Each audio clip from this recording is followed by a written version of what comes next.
Hi, this is Rubel from Tech Review. Today I am here to show you how to enable WebGL 2.0 on Windows 10, in Microsoft Edge, and Google Chrome. Open the Microsoft Edge. Click on three dots. Click on the settings. From the left panel, click on the system.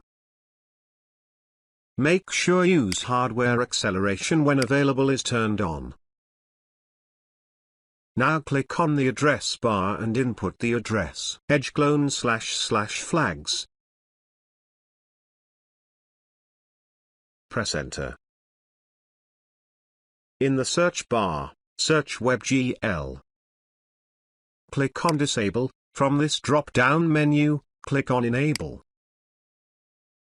Click on Restart. Job did for the Microsoft Edge. Now open Google Chrome. Click on three dots. Click on the settings. Scroll down and click on Advanced.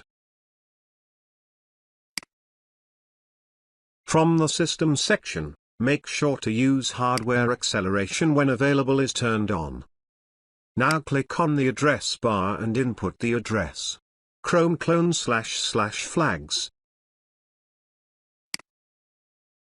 In the search bar, search WebGL. Click on Disable. From this drop-down menu, click on Enable. Click on Relaunch. Job did for Google Chrome. Thanks for watching this video. Hope you like this. Please do subscribe to my channel. Also, give a like please. Take care.